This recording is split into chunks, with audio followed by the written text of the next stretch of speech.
and welcome. If you don't know me, my name is Eden and I am a farmer in England, in the northwest of England to be precise, in Lancashire, and I farm with my husband on a hill farm.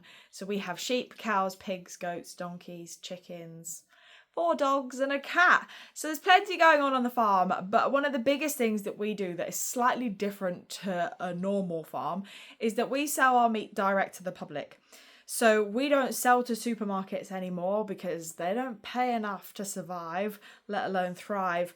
And we were just kind of done with it. And we posted on TikTok originally about it. It kind of blew up over there, went a bit crazy. We are now sat at 125,000 followers on TikTok. So we thought, let's do a bit of YouTube as well. Slightly different content though. But I felt like this was a really important talking point. I've just received a comment from somebody asking me to explain why I can't sell my produce direct to the public at the same price that a supermarket can sell it to the public. So there's a lot of things involved in this. And obviously when we sell, I say obviously, it probably isn't obvious unless you're a farmer, but when we sell direct to the public, we are selling a butchered bit of meat. We are selling it packaged. We are also posting it out because we post out across the UK. And we don't charge a delivery cost or postage and packaging cost. It is all built into that initial cost. So bear that in mind as well as we kind of go through this. Whereas when we sell to supermarkets, it's a bit of a different story. This is how we used to do it, was take a live, happy, healthy animal, take it to an auction and sell it as a live animal. So we're not selling packs of meat. So we weren't selling food at that point. We were selling animals to supermarkets to then process and do everything with. Whereas now that we sell direct to the public, we do all of that processing, not ourselves, but through businesses that we contract to do those things for us. So we use small businesses. Supermarkets can use big businesses a lot of the time that they already own themselves, or they just pay someone an hourly rate to do that job. They already have the infrastructure and everything set up. We are not in a position to do that. We're busy, but we're busy enough for 2 people. We're not busy enough for a multi-million, billion-pound business. So there's slight differences. So when we send an animal to slaughter, it costs us more than it does for the supermarket to take exactly the same animal, if that was possible. If you could clone a cow, clone a bullock, and one went through and was sold to the public via supermarkets and one was sold through us, it will always cost more to buy it from us unless you are buying the whole animal. So we do a quarter, half and whole beef box, and typically those 3 options do work out cheaper than supermarkets, particularly the half and whole. It depends how you want it butchered, obviously, but I've never worked out the costings of half and a whole and thought, oh, well, they didn't actually get that good of a deal. Normally we're looking at 3, 4, 5, £600 saving. So big difference. So we're not always more expensive than supermarkets, but quite often we are. And I can't really do anything about it. So bear in mind as well, we're still earning less than the legal minimum wage in the UK, which is like £11 something.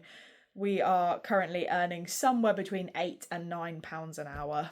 So not that great, but a damn sight better than it was when we sold to supermarkets, when we were earning £1.14 an hour. That's what it worked out. Yeah, it's enough to make anyone want to cry. So we don't do that anymore. No. Supermarkets don't care whether they pay you enough to cover the cost of production. They don't care if you put extra effort into your welfare standards or your environmental standards.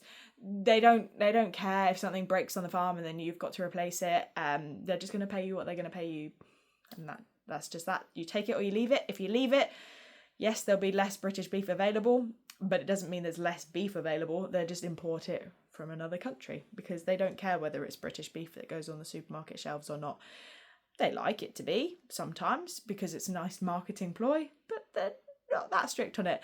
And if you go into a supermarket and there isn't a British option, but there is an option from, I don't know, Argentina or Thailand or any country around the world, if there is an option from that country, but there isn't from the UK, chances are you will still buy it. Because if you've told your family that we've got a beef roast for dinner on Sunday doesn't really make any difference if it's not British to most people. Some people still would walk out and go somewhere else, myself included, but equally, well, I wouldn't buy it from a supermarket in the first place, I'd have my own, but you know what I mean. It takes a lot to be in that position, and I think you have to really understand why it's so important to know why you really do need to do that.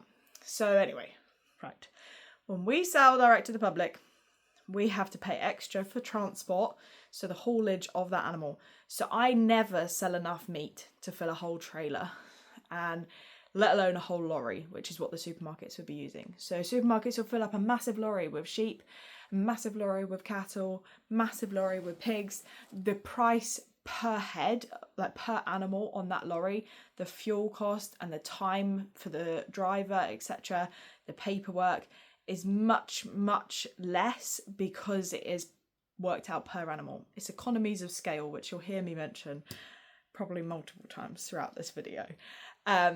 So economies of scale basically just means the more you sell, the less money you have to make on each thing, because if you make 10 pence profit on something, if I sell one with 10p profit, it's not really enough to survive on. But if you could sell 1 million of them at 10 pence profit, suddenly you're talking. So it's just a numbers game, a lot of this, which is sort of the main reason that supermarkets can sell cheaper. I think it's something that, according to AHDB, it's something like 90% of red meat sold in the UK at the moment, or like last year, was sold through a supermarket, which is lower than I thought it would be, to be honest. I think 5%, well, some of it is also like a local co-op is not classed as a supermarket, so some of it's still sold through that. But I think there's about 5% that is sold through butchers and direct from farmers, which is, it's something. It's nowhere near as high as it needs to be though. So we basically then take the animal to the slaughterhouse. They will slaughter it. We pay more to slaughter it because we're paying per animal, whereas a supermarket will be paying someone per hour. So it can be much cheaper. Sometimes they even own their own slaughterhouses, so they don't have to have that slaughterhouse make a huge profit as such. They just need it to tick on by, as it's just like a sister company.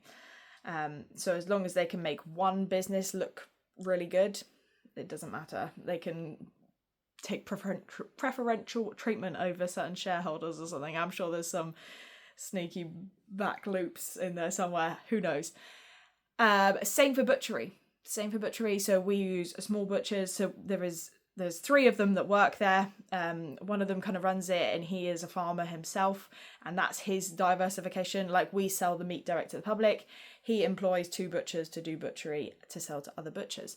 But his actual job role is a farmer, and then there is 2 butchers. They are not farmers. Their job is butchery. They're qualified and they know what they're doing. They're very, very clever. I certainly couldn't do it. I've tried. No, it's not for me. I'm not skilled enough in that department, and I should not be trusted around sharp objects. But yes, I have a lot of respect for them, and I think they're incredible. But obviously, they need to make money. They need to be paid a fair wage as well. And then that butchery business also needs to earn enough money to make a little bit of a profit to be worth running. So we're running the slaughterhouse, we're running the butchers, obviously not just me, but it's a small business. They're both small businesses, so they only have a certain amount of customers that they have to make their profit from. And I think that's brilliant. I think that's the way it should be. Obviously, that's not how it's done in supermarkets. Supermarkets will use slaughterhouses like Dumbia. I never know how you pronounce it. Everyone says it differently. But they are huge, absolutely huge slaughterhouses. And I'm sure that they make a lot of money still because, again, it's economies of scale. It's a numbers game. So we've now got to the point where we have our bullock that we had from the farm. It's now butchered. It now needs packaging. But our butcher is going to have to pay more for packaging than a supermarket would. Supermarket can just be like, oh, that's fine, I'm going to order 50 million of those packs, and they'll get a really good price. Our butcher would never use anywhere near the same amount of packaging as a supermarket would. They don't have anywhere near the amount of buying power. So they're going to pay more per pack, which again makes sense. It's not something that is wrong with the system, it's just that is the system. That is the hand that we are dealing with. So they pay more for their packaging, pay more for their equipment, because they'll buy one vacuum packer or one set of, I don't know, knives or whatever it may be, whereas a supermarket would be constantly, they'll have contracts and things in place to buy 50 machines. Or we're going to replace all of the vac packers this year and we use X amount of them. So they have, again, more buying power on that side of things, much cheaper machinery, running costs, electricity prices, that sort of thing. So it all feeds into it. Running chillers is really, really expensive, very expensive. So, you know, they can save a lot of money, whereas our butchers and our slaughterhouses and us, we can't do that. So we've now got packaged meat. Woo! We then need to label it. So again, we are buying our labels, which to me feels like we're buying them in bulk. We are, but we'd be buying, I don't know, maybe 50 rolls of labels at a time to try and save on postage costs. That's nothing to a supermarket. That's a massive amount to us, but nothing to a supermarket. So we're going to pay more per label than they are. Again, our time to do all of the labelling, we can't afford the systems, or it's not cost effective for us to have the systems in place for everything to be automatically run. So it's a lot more labour intensive for us to sell direct to the public than it is for the supermarkets to sell to the public. So there is a lot more involved, and obviously time is more money. Yay! So basically we're already running quite far behind the supermarkets, let alone our costs to sell and market.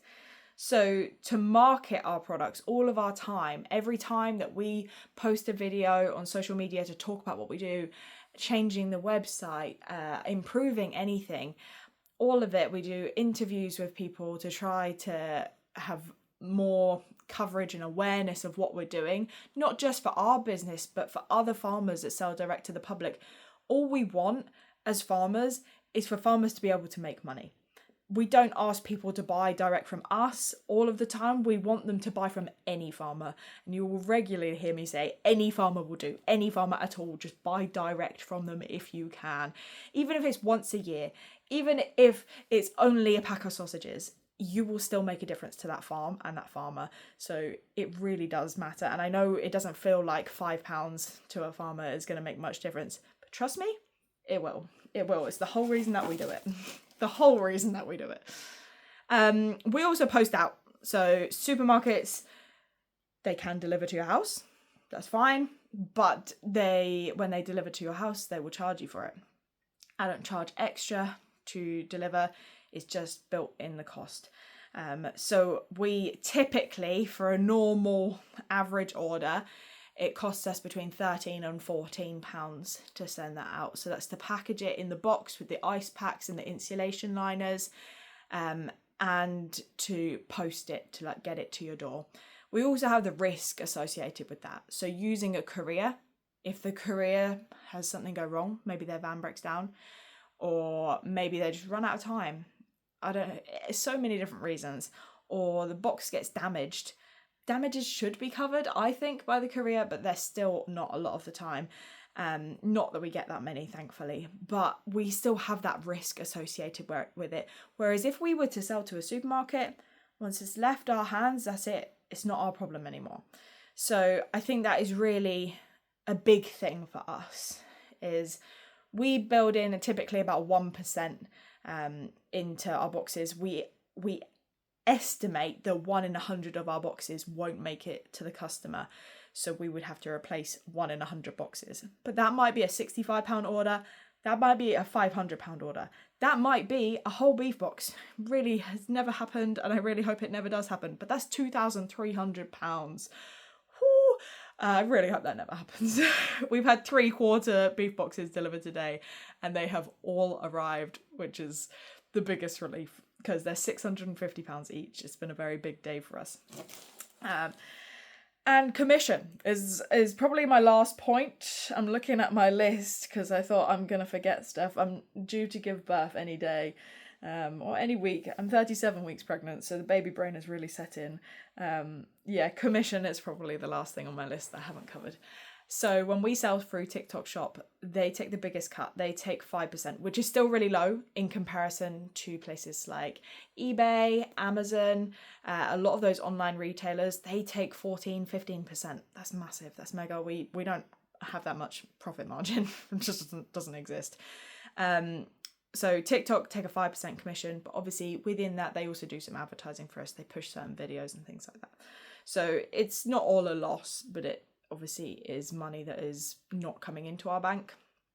We also would pay commission through our website, which is about 1.5 to 1.9%, depending on which method people choose to pay via, like PayPal or for a bank card, that sort of thing. And that is, again, money that, yes, I'm sure Tesco do have to pay a transaction fee when people use their card machines in the store, but it's probably at a better rate than us, and they certainly won't be paying 5% to sell through TikTok Shop, because Tesco and that don't sell through TikTok Shop. Why would they? Their businesses are already set up and flourishing and doing very well. When people walk into a supermarket, they're going to buy from a supermarket. Whereas when people go to our website, most of the time, almost always, people are just browsing. They just want to have a nosy. But we've had to work really hard to get every single one of those people to come to our website, to know that they can just buy straight from the farm. The whole reason that it blew up on TikTok as to what we are doing as farmers is because people just didn't realise that they could buy direct from a farm without knowing the farmer. You can literally just search it online and get it delivered to you. If you want half a lamb, just half a lamb near me, or farm shops near me. A farm shop is basically what we do, but we don't have a physical shop. We just sell it online, because that means that I don't have the staffing. I don't have anywhere near as much paperwork to deal with. If we don't sell anything, it's okay. It's obviously not ideal, but we don't have running costs. We don't have like business expenses to the same level as if you have a shop to run. So we're very grateful for that. We also wouldn't get planning permission approved, I don't think, because we live in something called an AONB, which stands for Area of Outstanding Natural Beauty, which it is. It's absolutely beautiful where we live. But because of that, we wouldn't be approved any planning permission a lot of the time. So if you ever watched a programme called Clarkson's Farm with Jeremy Clarkson, you'll understand the struggles of planning permission in the UK in areas of outstanding natural beauty. It's not fun. It's not fun. It's really tedious.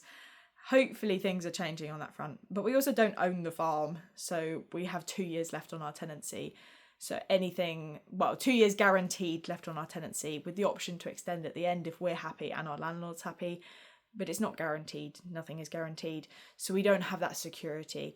We could get to the end of those 2 years, which I would assume there would be a conversation slightly before those 2 years, to say, well, actually, our landlord wants to sell the farm. Actually, one of their children wants to take over the farm. It's out of our hands. We can't do anything about that because we don't own it, and they are well within their rights to sell the farm, to pass it on to the next generation, to do whatever they want with the farm. They could turn it into solar panels. There's not as much sun here. Maybe a wind farm would be better. But they would be well within their rights to do that. And as tenants, we can't do anything to stop that situation from happening. So we have to be prepared for the fact that any investments that we make into the farm, they need to be covering their costs before the end of our tenancy, which we have 2 years remaining on. We've been here for 3 years nearly, so it was a 5-year farm business tenancy to start with, obviously with 3 years, which has flown by. And sometimes I look at the farm and I think, oh, there's still so much to do. There's so much that we want to do. And there is so much that we want to do, but it's also worth remembering how much we have managed to achieve in those 3 years. Lots of hard work. But if anybody has any questions, then feel free to ask, because I love to see the comments and I never really know what to talk about. But this felt like a really important topic because a lot of people have the same question as to why is it not cheaper to buy direct? You're cutting out middlemen. But sadly, you are cutting out one middleman, which is a supermarket, but you still have all of the other things. And a lot of the time you're actually adding in extra steps. into the process, which actually complicates it. So it's not that it is more expensive as such, it's just the money is going to better places, would be my best way to explain it.